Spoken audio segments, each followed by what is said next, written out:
You're very welcome to the final critical and cultural theory research seminar for this semester, and I'm very happy to introduce to you Andrew Goffey, who is Associate Professor and Director of the Centre for Critical Theory at the University of Nottingham. He is the author, with Matthew Fuller, of Evil Media. It's a really good book. The editor with Eric Aliez of The Guattari Effect, and with Roland Faber of The Allure of Things. And he's translated a number of works from Guattari and Stengers. He's currently writing books on the politics of software and the work of Guattari, which sounds really interesting. And he's doing research on institutional analysis and the materiality of information. And these are the kinds of things we'll be talking about tonight. The title of his paper is Does Critical Theory Need a Politics of Software? So, take it away, Andrew.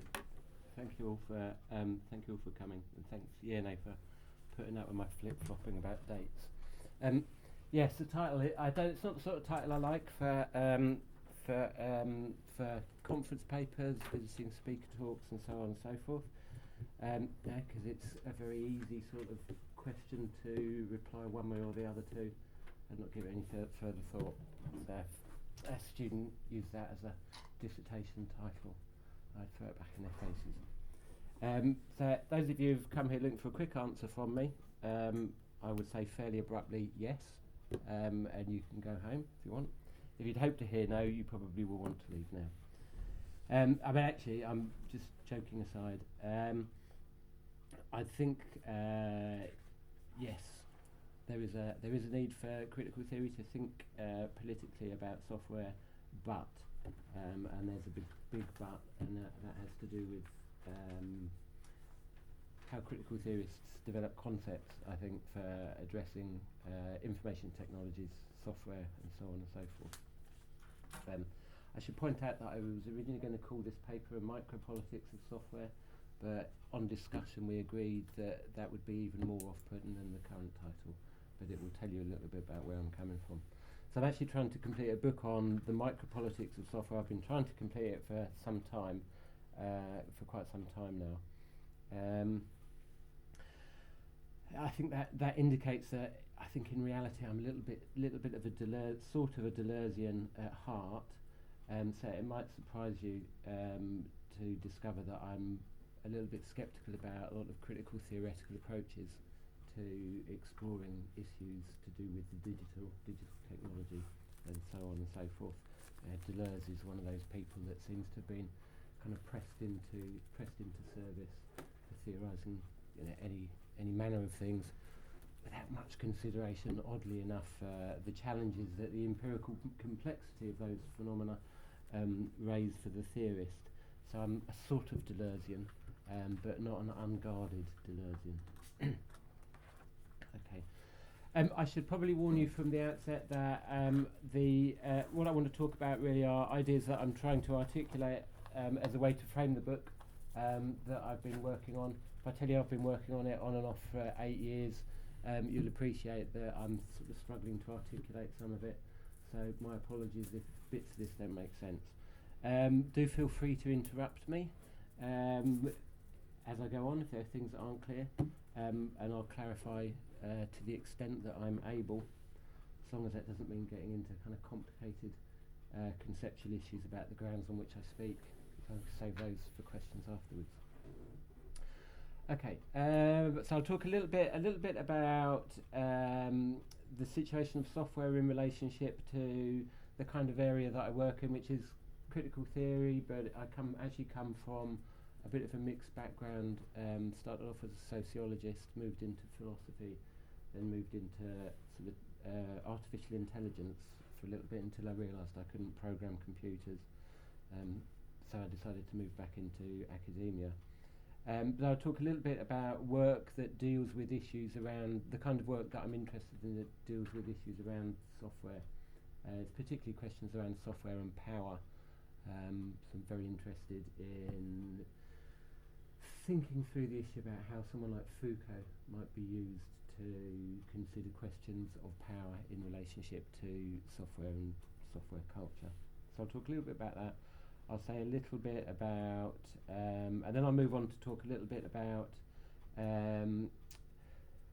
some of the concepts that people fail to problematise when they talk about digital culture, when they're implicitly talking about software but not talking about it. So I'll talk a little bit about the notion of information and a little bit about algorithms, and then I want to move on and talk slightly more substantively about the notion of infrastructure, which I think is a really important issue for thinking about digital technology and software in relationship to the present and politics. And then if there's time, if I haven't worn myself out, I'll say a little bit about micropolitics at the end. How long do I have? How long do you have patience for? An hour is... Okay, right. I might talk a little bit quickly, because I've probably got a little more here than I thought I would have. Okay, so... We can extend it as well. Well, Don't you know, feel I'll go rushed. on as your attention and boredom permits. Obvious point, it's really difficult to avoid the presence of digital technology in the news these days, in current affairs, in sort of post-recession austerity globalization, the big push from large tech corporations to reinvent the world in their own image. There are an awful lot of stories about automation in digital technology as a threat to white-collar jobs and all the rest of it.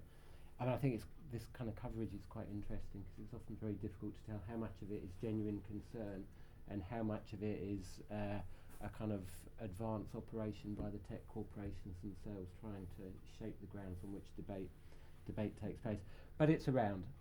Concerns around automation have kind of come back into fashion.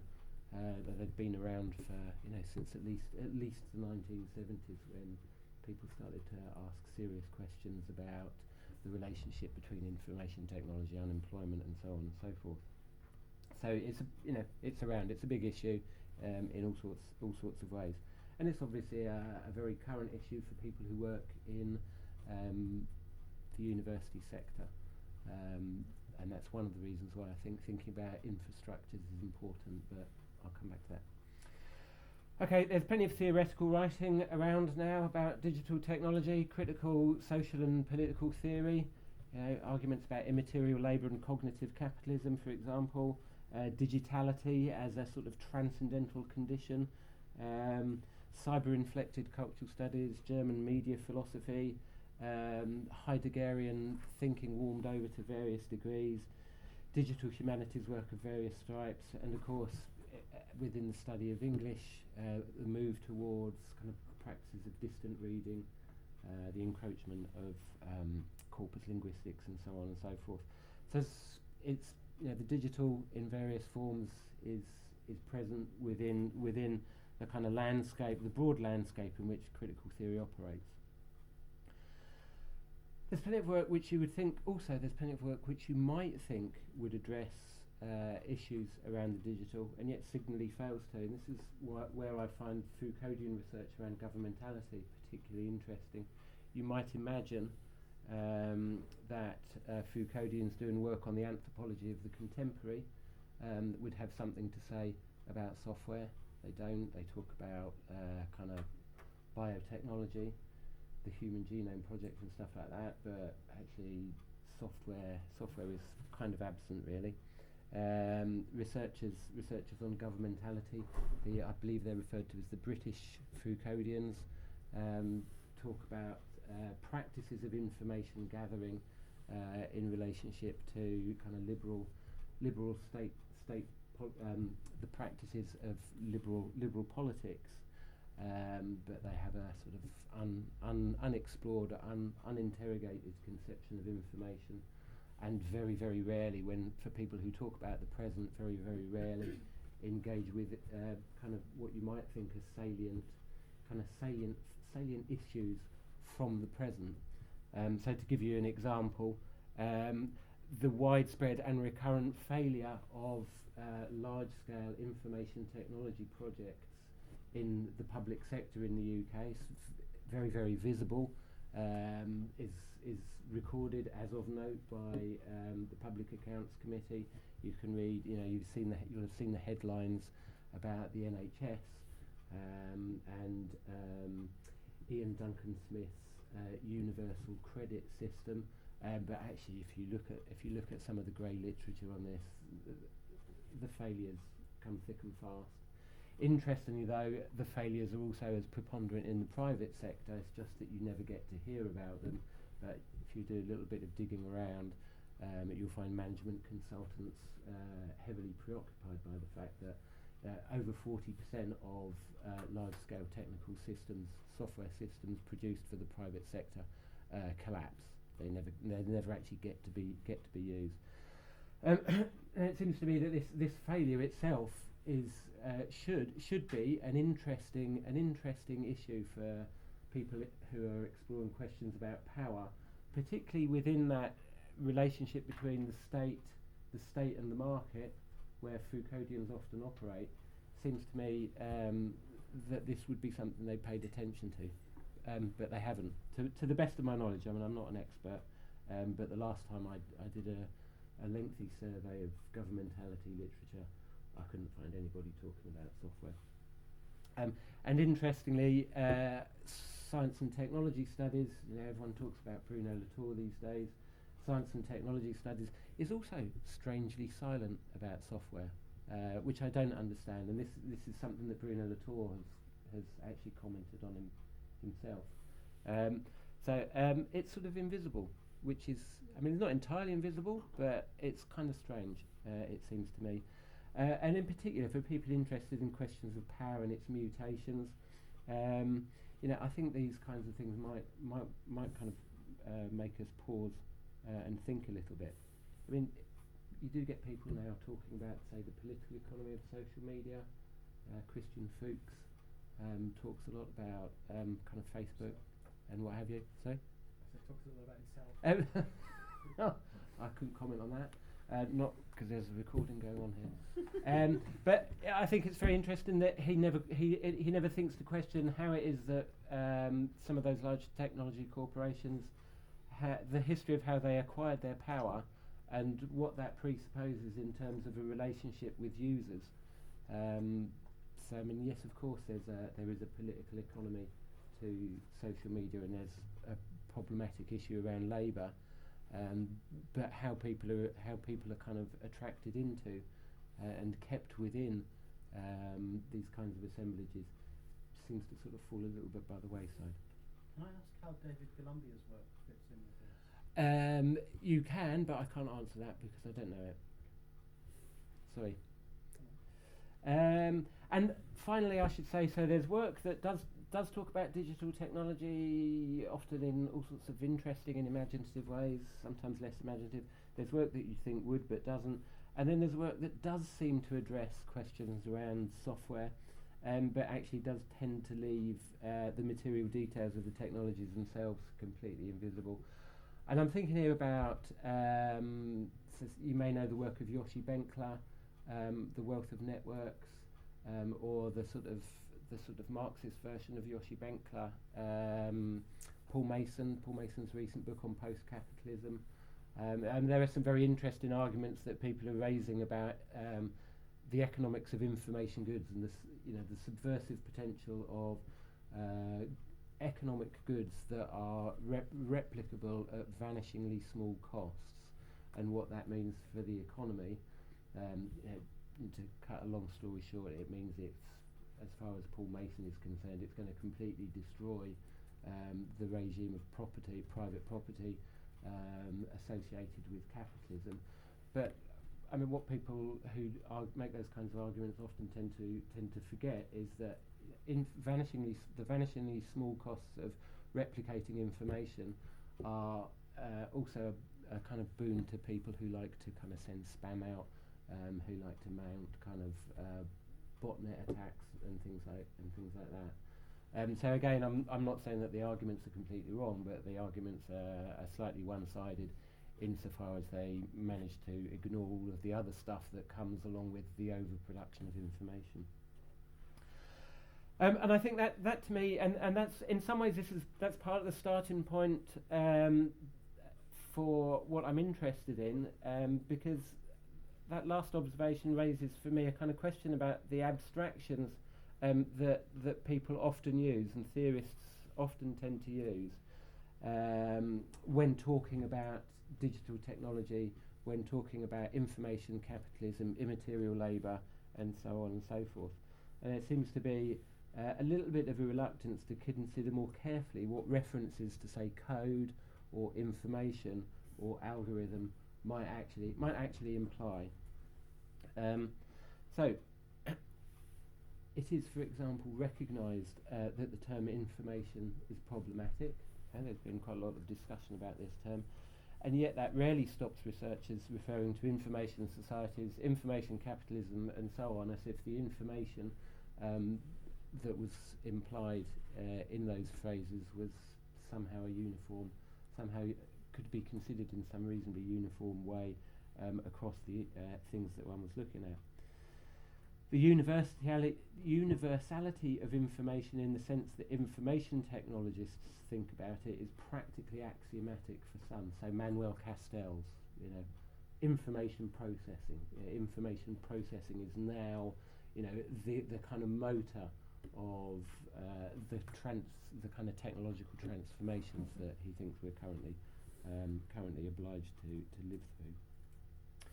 Where researchers have tried to problematise the notion of information as a prerequisite to understanding better the power, knowledge, mutations of which it's a part, they tend to do so through a prima facie acceptance of the broad epistemic claims of unlimited application that its theorists make. So everything is information. There are people now who write books on the ethics of information, as if information was some sort of fourth stage in the kind of cosmic evolution of the human species. In fact, they do put it in those terms sometimes. So whilst some people quite correctly question the association of ideas of information with immateriality and what that means, they nevertheless tend to return to an unproblematic physics of the ultimate stuff of which the world is made when they do so, thereby restricting any effective problematization of information to the terms set by some notional idea of physics.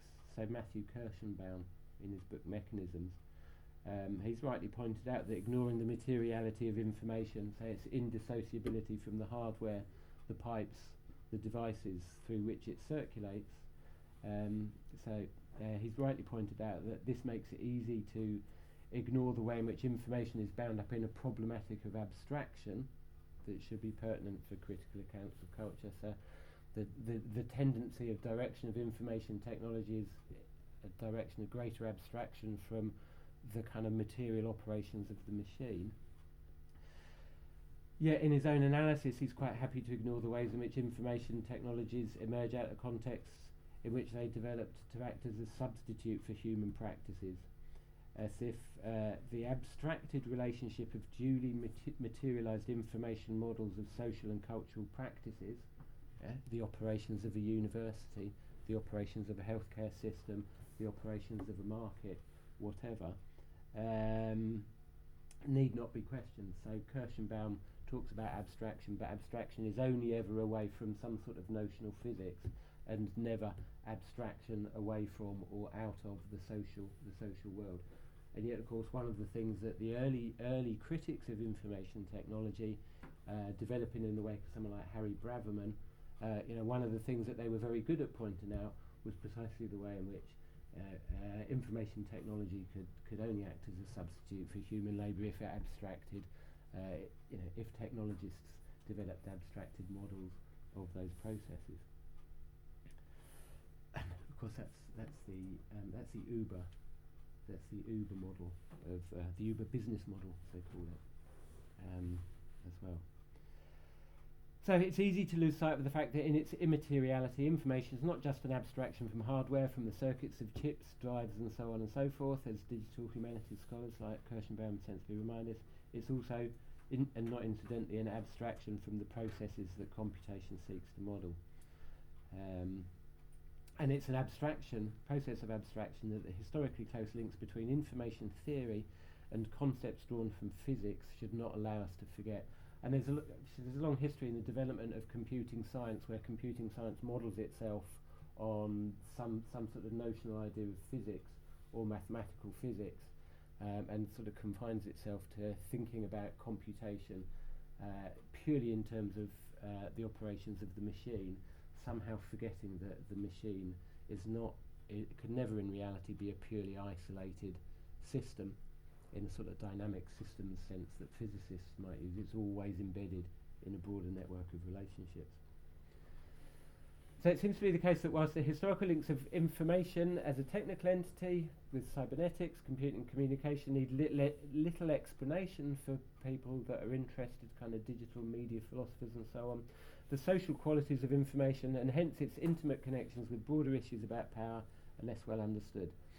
And I think it's potentially problematic given the fact that ideas about and theorisations of information have been critical to significant shifts in questions of political economy over the last half century or more, in particular with the question of value and how that notion is understood. So, you know, Yoshi Benkler and Paul Mason that concept of information is really, really crucial to them, and yet they never bother, seems to me, to really think about the broader social relations from which that information is abstracted.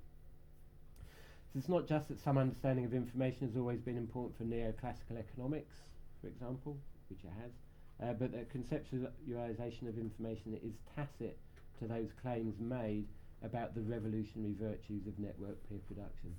Mason, Benkler. Here I think ignoring the implication of information within processes of real abstraction that emerge as part of specific sets of power knowledge arrangements compromises the claims made to political virtue. Compromises the claims to political virtue made on behalf of network-based economic arrangements. So I think you can only reasonably make those arguments about the liberatory potential of kind of networked peer production if you forget to look at, you know, if you're happy to forget to look at the kind of the way social relations are being reorganised at the same time. So a critique of the political economy of network production that proceeds without considering the processes of abstraction of which information is a part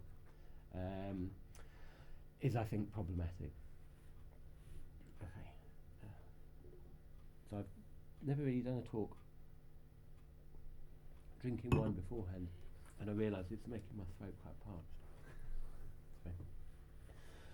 So the one-sidedly techno-scientific understanding of information in much social and cultural theory extends into critical employment of the concept of algorithm as a term used increasingly to characterise contemporary operations of power. So, you know, every journalist worth his or her salt is writing about the 10 algorithms that rule our world.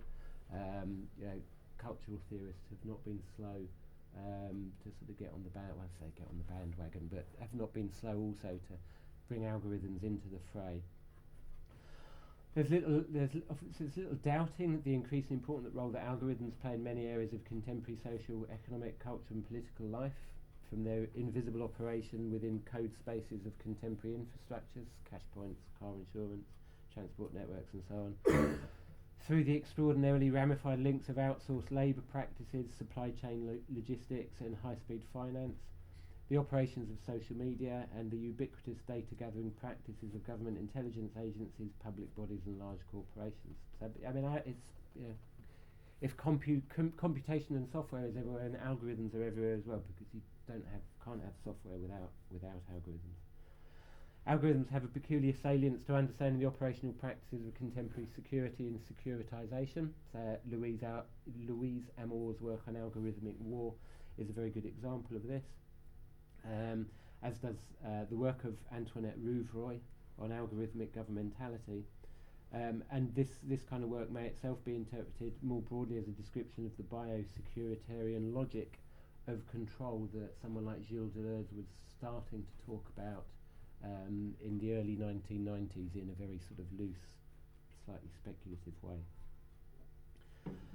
Yeah, as with its sibling, information, there are significant problems entailed by focusing on the algorithm, particularly when endeavouring to conceptualise contemporary power.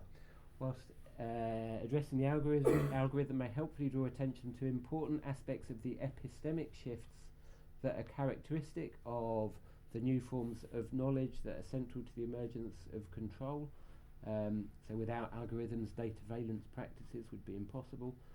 It's far from clear what focusing on algorithms entails from the point of view of thinking about contemporary politics, other than to raise perfectly legitimate concerns about the work of large tech corporations. So if you start to think about algorithms and social media, which is a perfectly sensible thing to do, I think people often attribute much more power to the algorithm as some putatively autonomous entity than they should, precisely because they've forgotten to think about how algorithms come to operate within a longer, more sedimented history of technological formations, stabilised social practices, and so on and so forth.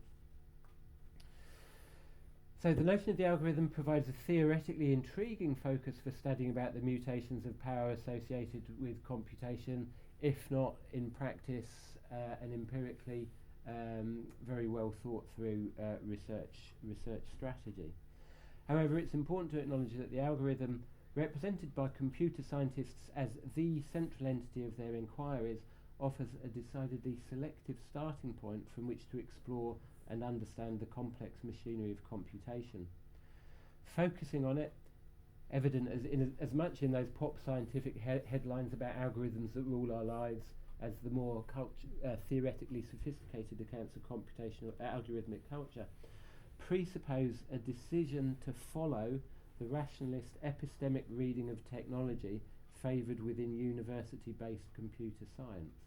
So and this is a reading, so I'm saying that theorists who talk about algorithmic culture without really considering what they mean by algorithm, inevitably by doing so tend to accept as valid the account that computer scientists offer of the centrality of the algorithm to the functioning of computation. And that kind of computer science reading of the development of digital technology, and this is, if you go into the pop science books about the development of computing are pop science books about Alan Turing, the mathematical genius, and rather than Alan Turing, the kind of quasi bureaucrat involved in highly bureaucratized government practices. So the computing science reading is a reading that ignores the much more mundane and bureaucratic aspect of computing, the less academically respectable but in fact predominant involvement of computing in electronic data processing. And there is a very, very long history that goes back to prior to the computer, that if people people are sort of serious about taking the kind of material complexities within which computation operates seriously, then they need to go back and look at the way in which work practices were stabilised around particular forms of highly formalised communication practices from the end of the 19th century onwards. So there's a very interesting book by an American scholar called Joanne Yates called Control Through Communication, where she looks at the development of systemic management, which is not quite the same thing as Taylorist scientific management, but mainly because it focuses on the more white collar work. And what she shows is the way in which communication within the workplace became formalised within exteriorised processes. So discourse production becomes a much more formalised process that effectively takes the initiative for discourse production away from individuals in the workplace.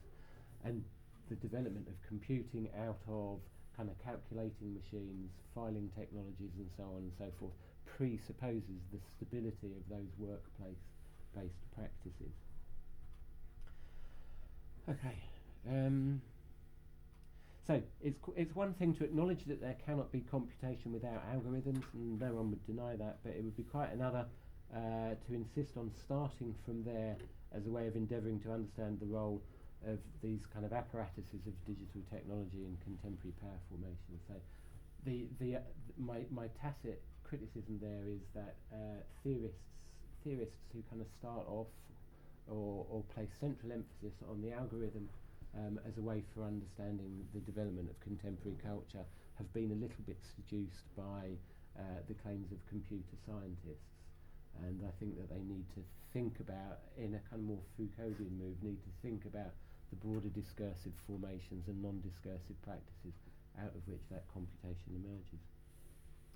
In fact, the historian of software Michael Mahoney has argued that in fact there are only the loosest of connections between the formalistic representation of computing proposed by computer science and the actual operations of computing in general. I mean, Mahoney is not denying that what computer scientists say about algorithms is wrong, but it's a very selective way of thinking about how computing came into being and how it continues to operate in the present.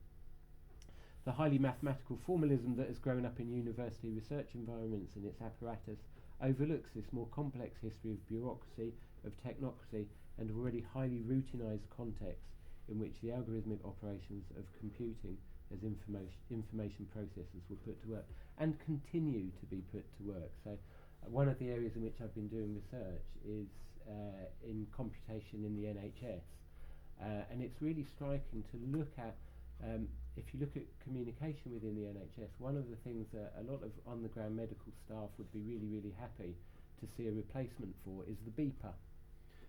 People use beepers a lot, but software developers don't know how to do that. It's much easier for them to build software based on data structures that are formulated for them by kind of associations of oncologists saying what the evidence base of oncological practice is. It's much easier to do that than it is to work in these rather more informal, or work with these rather more informal practices. So software, unless it's a kind of natively digital platform, software is actually remarkably fragile when it's inserted into pre-existing practices that aren't themselves already highly stabilized and routinized, despite what people say about the power that it possesses. So it's important, I think, both to question the epistemic credentials of techno-scientific concepts and to acknowledge that there is a much greyer prior history of routinization, bureaucratization, calibration and technical tinkering that precedes the more obvious dimensions of the epistemological and technological innovations of the middle of the last century. This is a history or set of histories that takes us away from the dubious glamour or the dubiously seductive glamour of the cyber or the cybernetic, and obliges us to consider different ways of thinking about the history of the digital technologies that form such an important part of the present. And it seems to me that there's something of a reluctance to explore these more mundane, greyer, bureaucratic technological configurations that are so obviously crucial to the present. It's easier to talk about something like the digital as a transcendental condition of possibility, or if you're a Derridean, a transcendental condition of impossibility, of knowledge, language and communication, what have you.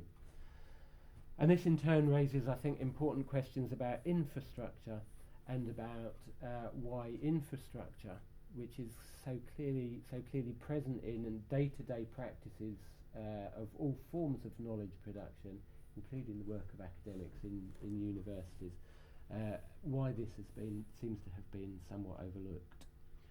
So I'll say a little bit now. We're going to move on a little bit and talk about infrastructure, because looking at the problem from the point of view of infrastructure helps me understand a little bit why theorists are often reluctant to deal with the more kind of mundane bureaucratic. So addressing the politics of software, or software culture as I've called it elsewhere, and I can explain if anyone wants me to, I can explain what I mean by that, entails considering the implication of programming and other practices associated with the development of software in areas of life that may not from the outset look political in any of the more traditional acceptions of that term. Exploring politics beyond the constituted arrangements of, say, liberal democracy, as one way of thinking about politics, involves addressing the myriad ways in which software becomes a part of practices a constitutive part of what people do. It involves considering the ways in which digital technologies become a part of the apparatuses of power and articulate peoples and things into the reticular sets of relations through which those agencies that might more readily be associated with the exercise of power, states, corporations, institutions and so on, come to operate nowadays often at a planetary scale. Action at a distance, which is a key term in recent work on governmentality, amongst others, is a key feature of the organisation and integration of power and software. And software culture brings to this action a reach both in extension and its fine-grained insertion into the fabric of the social that's historically perhaps unparalleled. So Foucauldians that talk about governmentality, liberal governmentality, will talk about the action at a distance that those kind of apparatuses of power facilitate. So the telegraph, there's a really interesting study by Andrew Barry of the telegraph and the role of the telegraph. I mean, it's a well-known history, the role of the telegraph in facilitating British colonial exploits in India. It facilitates those exploits because of the action at a distance that it permits. And Foucauldians have taken that idea of action at a distance up as a way of thinking about how you can reconcile kind of governmental practices of control with liberal, the liberal desideratum of freedom. So people are free, they're free and they act at a distance, but it is action at a distance. And my argument is that turning towards infrastructures and turning towards thinking about digital infrastructures offers a way of maybe coming back to this question about action at a distance and maybe modifying some of the things that the Foucauldians would argue. Because I'm a little bit sceptical. I mean, there was a long argument, people writing about technologies of freedom. Ithiel de Solar-Pool, who is not a Foucauldian governmentality theorist, but the idea, there was a moment amongst Foucauldian researchers when it was, well, actually, look, the internet couldn't possibly be an apparatus of widespread government surveillance. It's a technology of freedom in a liberal sense, but historical events suggest that judgment was slightly hasty. And I guess what I'm sort of trying to think about a little bit is modifying that kind of way of thinking about governmentality in its link to freedom in quite such a, I think it's slightly simplistic. It says much about the reach of software culture and the central importance of computational technology to the myriad infrastructures that span the planet that can nonetheless, I think, so having criticised the Foucauldians, it can nonetheless be called on to confirm some fairly traditional positions on politics. And in fact, every political theorist nowadays has their thing to say about the internet. So the role of digital infrastructures in the shape of the contemporary global economy suggests the reading of computation and software as a predominantly capitalist technology of power. So for some people it facilitates the global transformation of labour through the virtualisation of labour. It facilitates the increasingly sophisticated organisation of supply chain logistics. So autonomous Marxists will talk about logistics as a way of thinking about the contemporary form of capital. Some people have talked about the development of extra-state, extraterritorial spaces or trading zones facilitated by digital infrastructures. The architectural theorist Keller Eastling, for example. And of course there's the obvious work around digital labour, which has allowed, again, autonomous Marxists to kind of revitalise a fairly traditional Marxist position on politics. I mentioned Manuel Castells earlier, whose work on network society has been crucial for much work in this area.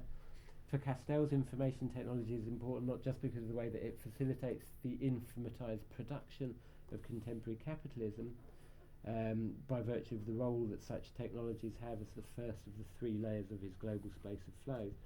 But the logic of information technology manufacturing for him also has historically had an important role to play as a model in the reorganisation of the practices that come to dominate within this space of flows. So he started work, I believe I'm right in saying that his early work, some of his early work was about the milieu of technological innovation.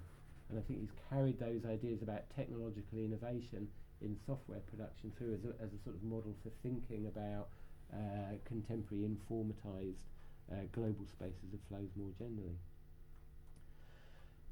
Yeah, as commentators as different as Saskia Sassen and Michael Hart and Tony Negri have argued, many of the same infrastructural features that have been crucial in facilitating the emergence of the hypermobile flows of global capital markets, for example, also facilitate the emergence and development of cross-border political protest.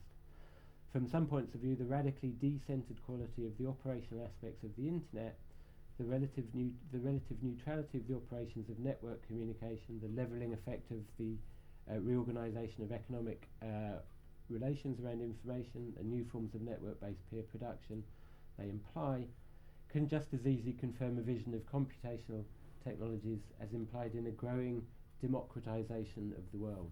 So, work around kind of a global agora of free speech.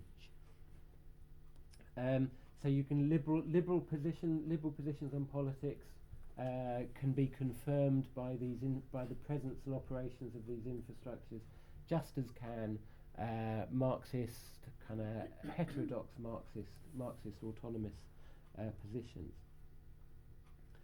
So business as usual as far as the political theorists are concerned, and I think there's a bit of an issue there. What's interesting is that until recently, discussions of these technical infrastructures have been remarkable by their absence in critical theoretical accounts of the changing nature of politics.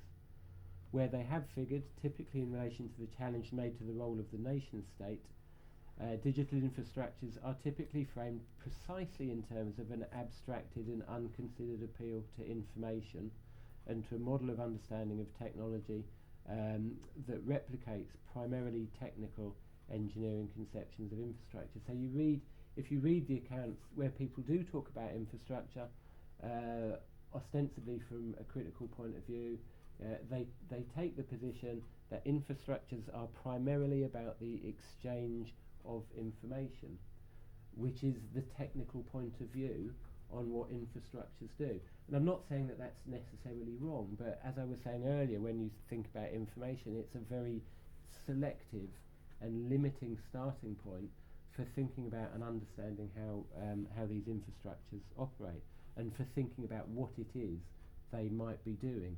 So we can end up thinking of ourselves all as kind of rational decoders of information, and it means that we don't have to think quite so carefully about what those infrastructures and our relationships to them might be doing to the forms of subjectivity that I would argue they're producing.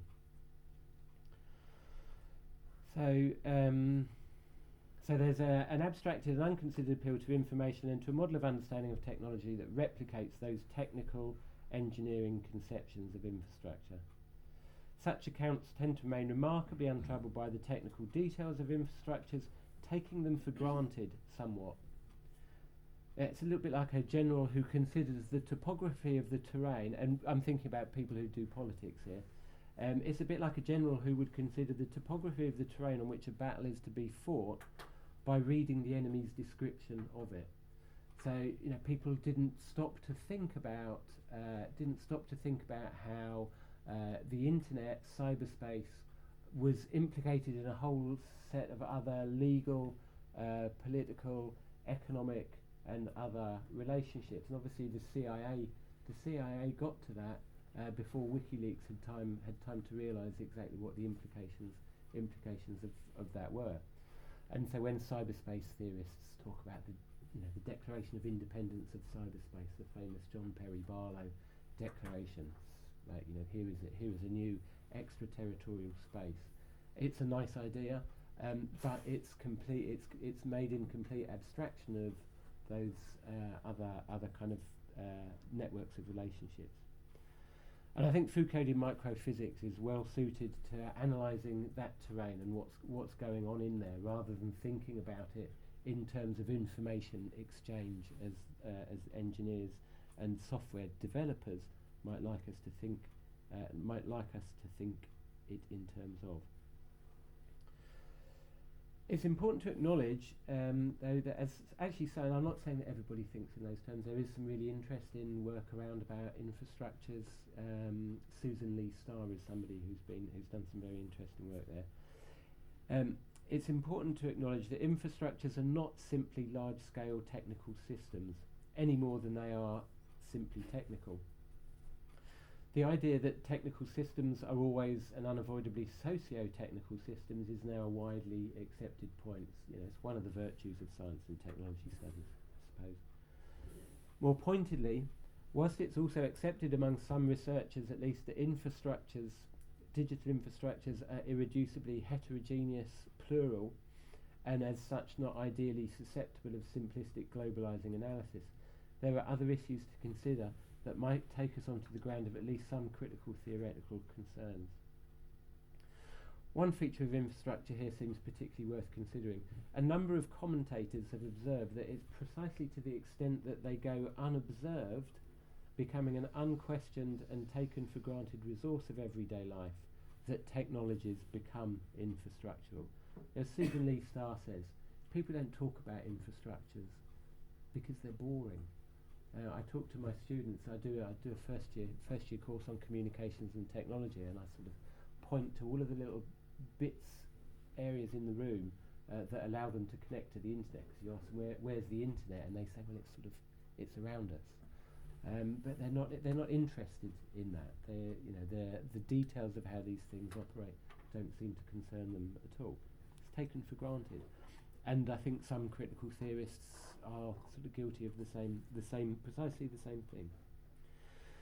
So it's precisely to the extent that they are unobserved, becoming an unquestioned, take for granted resource of everyday life, that they become infrastructural. Paul Edwards has observed that, and I quote, the most salient characteristic of technology in the modern (brackets industrial and post-industrial) world is the degree to which most technology is not salient for most people most of the time. Mature technological systems, he goes on, reside in a naturalized background as ordinary and unremarkable to us as trees, daylight and dirt.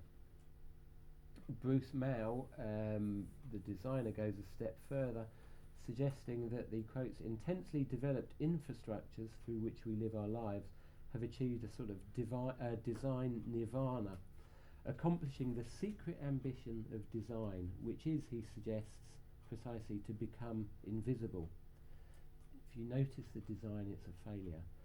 Infrastructures on this count are important then, precisely because of the way in which they facilitate automatic and what we might call automatistic action, entering into the textures of everyday life. And Edwards, I think it's really interesting. Paul Edwards is a really interesting writer. He started off writing about the Cold War, and his latest book is about the infrastructural technologies that supported the development of climatology and what's the other one? What's the technical expression for people who do work on the weather? Meteorology. Sorry, had a little blank there. Meteorology. But in between times, he was writing about infrastructures, and he's wrote a couple of really interesting essays on it. But he refers to infrastructures. He uses Wittgenstein's conception of the form of life to talk about infrastructure. So rather than thinking of the infrastructure as a purely technical thing, infrastructures have their rules in the same way that kind of a Wittgensteinian language game might have its rules. So he does that, and he wants to bring out the unspoken rules that must be learned in order to belong within infrastructural arrangements. So, so part of what he's trying to contest this idea that you have culture on the one hand, or culture that takes place against the background of infrastructure. And his argument is that culture and infrastructure are completely inseparable. We just tend to ignore it and take it for granted. Think about an example of the cultural differences in the configurations of infrastructure would be brought home very simply by trying to take a bus ride across the centre of Cairo. for example. The tacit rules about how the roads operate, how the bus system operates, how the trains operate, how the cars operate, all of those things that we take for granted are different in just slightly uncanny ways. They're not completely different, but they are different enough to require that we need to learn how they operate. So it's a form of life that is not identical. So in this respect, infrastructures have a crucial if unthought role to play in what we might call, and this isn't Edwards, this is me, infrastructures have a crucial if unthought role to play in processes of subjectivation. That is to say, in the processes whereby populations are constituted as particular kinds of subjects. And if we follow through the form of life connection with language, may plausibly be considered a central element in the reorganisation of discursive practices, of configurations, or to use Deleuze and Guattari's terms, assemblages of enunciation. So again, a little bit of an aside here. One of the things that the NHS work that I've been doing is one of the things I've been very interested in is the way in which medical coding systems have been used within the NHS, ostensibly as a way of facilitating the gathering of more precise data, more exact data. You don't like consultants writing records out by hand because they're difficult to read. They're difficult to read, but they're also difficult to process by machines.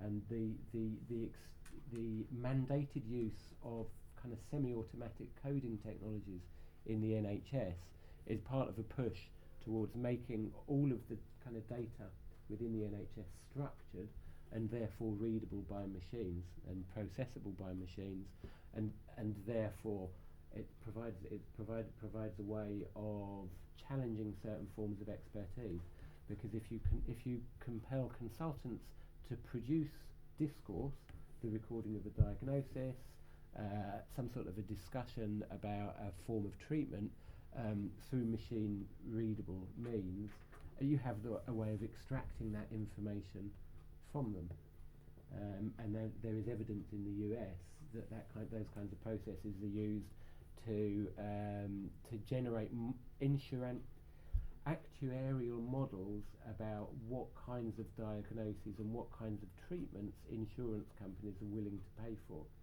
So a consultant that prescribes too expensive a course of treatment against the machine-generated statistical norm is a consultant that will find him or herself in a problematic situation.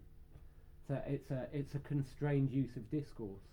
It's a constrained production of discourse, and this is where I would kind of differentiate myself from Foucauldians, who would probably think about that in terms of the free production of discourse. You are no longer freely producing discourse when you are selecting items from a drop-down list on a screen to conform to a database that's been designed by a whole set of technical intermediaries, IT companies from the US in consultation with management consultants and so on and so forth. So people are still, people through these infrastructural technologies, people are still producing discourse. That still goes on, obviously, but there is a slow encroachment of a kind of heteronymous control over that discourse production that I think, thinking in terms of kind of natural language, which is often the reference point for understanding discourse production, is not of the greatest help. I think there's a need for kind of thinking the relationship between formal and natural language a little bit more carefully when we start to look at discourse production. There's much that could be said about the ways in which digital infrastructures succeed in folding populations in their practices into precisely calibrated and increasingly complex operations. If you think about the way in which consumers in hospitals are tacitly going to be rated. Sorry? You mean patients? No, I mean consumers, because that is increasingly how they're framed, and that's how the technologists refer to them, because the use of the kind of communication processes that should be bringing patients into the loop are very rarely processes that are designed around patients. They are designed on the basis of off-the-shelf models like Rate My Professor, something like that, rate my MD, okay, and it's the sort of thing that, for people in this room who teach in a university, it's the sort of thing that the data structuring processes with the National Student Survey, the TEF and all the rest of it going on is the same sort of thing that is slowly operating at an infrastructural level in the institutions of higher education as well. So I sound a bit like a bit of a conspiracy theorist there, but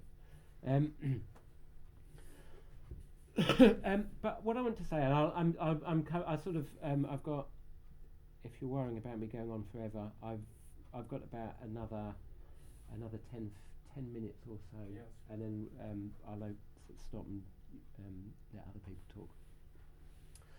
So infrastructure, I think that when people talk about, when critical theorists, media philosophers talk about digital technologies, they often tend to do so in a very abstracted way, which has its place, which is interesting, but my concern is that often leaves some of the material complexities of the everyday situations in which digital technologies and software becomes a factor in our life completely unexplored and unconsidered.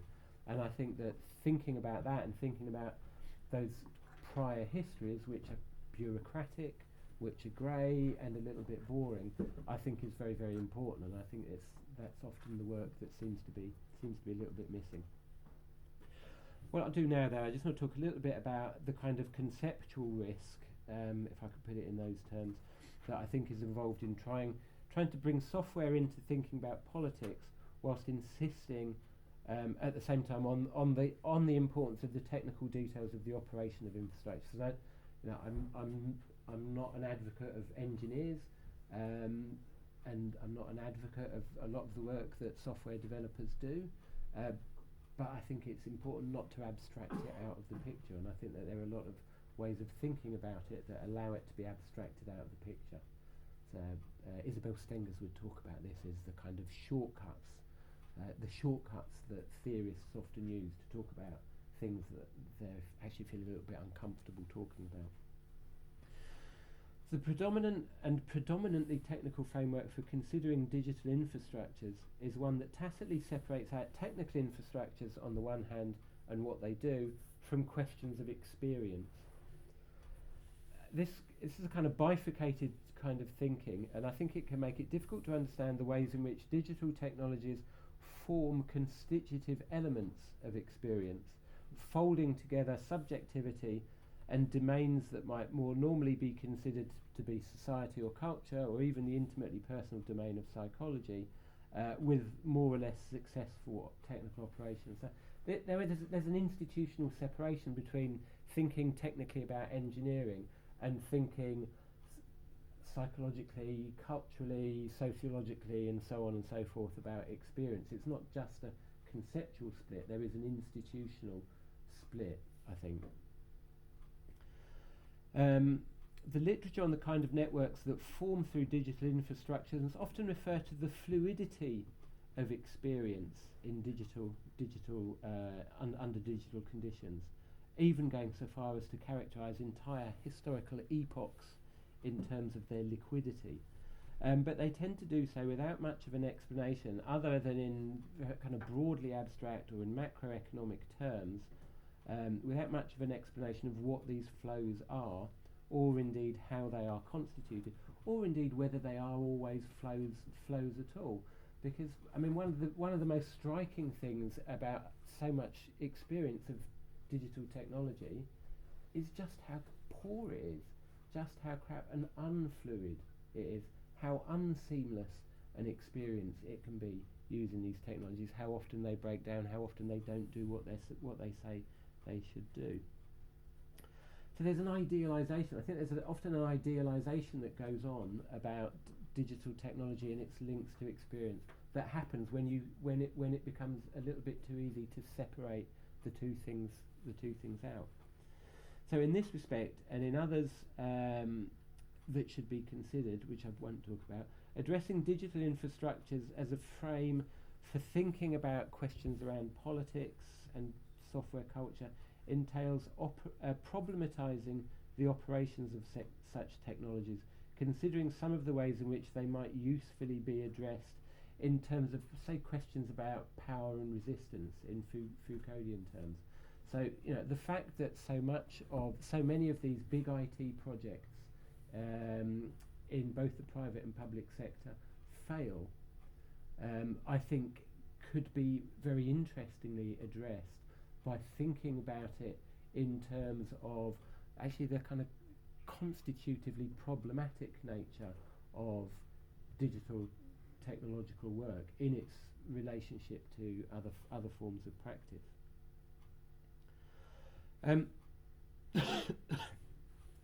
I should probably just finish by saying a little bit about micropolitics. So I'm kind of telescoping or separating a lot of things out here. So I am jumping around a little bit, and maybe I can talk back through the links and connections afterwards. So I said originally that the paper was going to be called something like a micropolitics of software. I didn't call it that because I thought that was too obscure. Term micropolitics is a term that comes from Félix Guattari, and I think historically there are very interesting connections between the work of someone like Guattari and Foucault. Foucault's thinking about power, I think, is very interestingly thought through in relationship to Deleuze and Guattari. I know that some people have done that, but they tend to do so by forgetting Guattari and just talking in very abstracted ways about flows and becomings and so on and so forth. There was a really concrete set of institutional practices that Guattari was associated with that is in the background in micropolitics. And this is how, and I'm using micropolitics as a way of starting to think about, well, what might it mean if you want to think critically about software and software culture? What might that mean in more kind of practical terms about thinking about the relationship between software culture and politics? Micropolitics challenges any clear, hard and fast separation between what several centuries of enlightened Western modernity, and in particular its techno-scientific drift, think of as the subjective and the objective. So if you think about that split between technical infrastructure and cultural superstructure, micropolitics, although it doesn't talk specifically about that, tacitly also challenges that kind of dualistic thinking. And it insists that the large-scale dynamics of economy, processes of technical and scientific innovation, are not only inseparable from the microscopic or molecular configurations of experience. So a piece of technology breaks down in the classroom, that's inseparable from broader dynamics at a planetary scale. So they're not only inseparable from those configurations of experience, but actually unthinkable without them. From a micro-political point of view, exploring the political economy of a global social media technology corporation like Facebook, the ways in which its operations conform to the structural features of contemporary capitalism, without considering the ways in which the energies of its users have historically been mobilized, channeled and organised and kind of reorganised as they are on quite a regular basis through the operations of the infrastructure of Facebook, is mistaken. The socio-technical configurations of humans and machines is both a configuration of the objective, so science and technology people are good at talking about it as a configuration of the objective, but also of the subjective. So that socio-technical configurations of human and machines, it's both a configuration of the objective and the subjective, in the sense of the subjective capacities of people, groups, and so on and so forth. And in this respect, it requires some understanding of how one aspect of social relations, technical machines, which are usually historically understood in terms of economic utility, and there's a long history of that Marx is a part of, meshes with the intimate, even unspeakable, and now we're realising vilely bigoted imaginaries that are configured through those kinds of social media platforms. So social media get people going, and my argument there would be that this is a material process that we have to understand by considering both the way in which the technology is organised, as well as the more obviously cultural aspects of the kind of content that passes around on social media platforms. By considering digital technologies in the field, such technologies invest as complex and unstable sets of relations of action on action, Foucauldian understanding of power, in which a multiplicity is formed into a more or less coherent, finalised apparatus, a synthesis of people, materials, knowledges and settings, we can learn to see what, from the comfortable distance of theoretical generality, can look like, say, the cybernetic makeover of societies into smooth and friction-free spaces of high-speed electronic information exchange. These things actually look very, very different on the ground. The structural position of social media corporations as macro-scale economic and political actors threatening national sovereignty and ushering in new forms of capital accumulation has nothing of the foregone conclusion about it. And I think this is, for me, this is the really big problem, that if you start to think about those kinds of organisations, social media corporations and so on, using those kind of large-scale generalising abstractions, I think what happens is you tend to assume as a given the functional effectiveness of software in its relationship with people. You assume as a given something that actually I think is an ongoing and contingent achievement. So I don't think there's nothing of the foregone conclusion about it from this point of view, from a micro-political point of view, because it presupposes a shifting history of often very intensely laborious efforts at stabilising technological developments within complex, historically sedimented sets of knowledges and practices, so going back to the 19th century and the routinisation of internal communication in the workplace, to give but just one example. There are, of course, massive asymmetries in the distribution of power across global infrastructural assemblages, those assemblages of what some theorists refer to as cognitive capitalism, but the stabilisation of these asymmetries is not a given. Micropolitics, with its focus on the unstable molecular dispersion of power relations, seeks to multiply the points at which politics becomes possible.